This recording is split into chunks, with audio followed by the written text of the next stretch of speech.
درود، خیلی خوش اومدید به ویدیو جذاب دیگه از چنل من.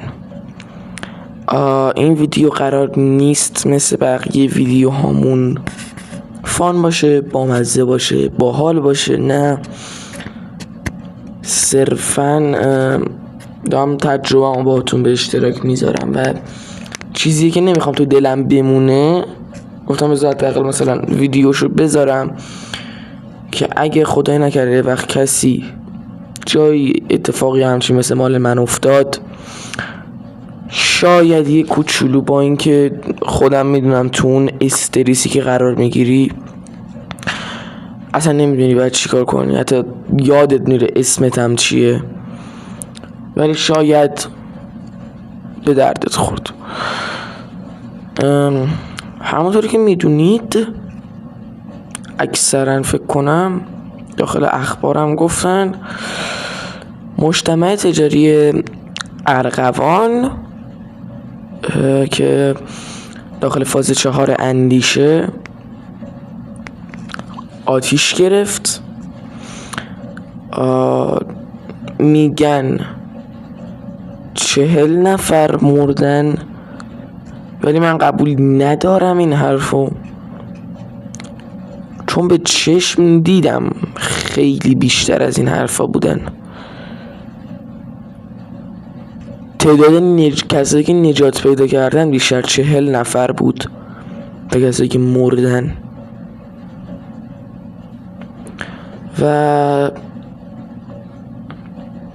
من و رفیقم کلاس زبان میرفتیم اونجا، من و رفیقم پشت در وایستاده بودیم که بخوایم شانسمون هیچ کس هم نیومده بود. ما فکر میکردیم اوکی دیگه، حالا الان میان، حالا مثلا آسانسور یکم مثلا کنده یا مثلا حالا خودشون دیر کردن، تیچر نیومده فلان بیسار. نگو آتیش سوزی بود، نمیتونستم بیان بالا. ما هم طبقه بالا آخرین هیچ راهی نداشتیم که مثلا بگیم آقا مثلا هیچ کس نبود به ما بگه.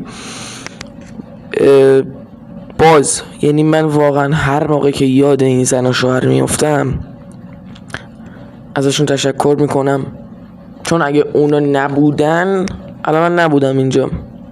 جدی دارم میگم اینو، چون ما هیچ کس نبود که به ما خبر بده. اون طبقه رسما خالی بود، خالی. و یه زن شاعر اومدن که مثلا وسیله هاشون از توی اون اتاقشون بردارن و گفتن شما چرا اینجایید، برید پایین، آتیش سوزی شده و فلان میسار.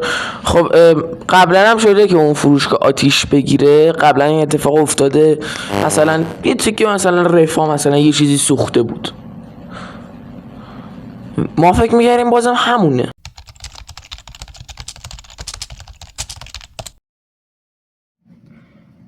و همین، نمیخوام زیاد وقتتون رو بگیرم. میدونم ویدیو فان بیشتر دوست دارید، فقط نباید همیشه هم فان باشه ویدیوها. خواستم فقط این ویدیو رو بگیرم و بهتون بگم که این تو شرایط اصلا فان نگیرید و ما به چند نفر دوست داشتیم کمک کنیم، چند نفری که گیر کرده بودن، ولی اگه خودمونم 1% میموندیم اونجا با اونا گیر میکردیم، برای همین نتونستیم کسی رو نجات دادیم.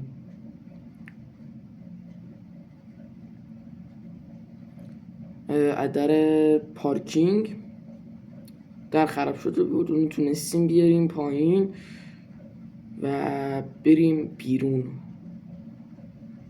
فقط حتما مثل من احمق نباشید، حتما بعدش اگه آتش‌نشانی چیزی بود برید اونجا ازشون گاز بگیرید، از این اکسیژنا، تا مثل من تا هفته بعدش سرفه نکنید.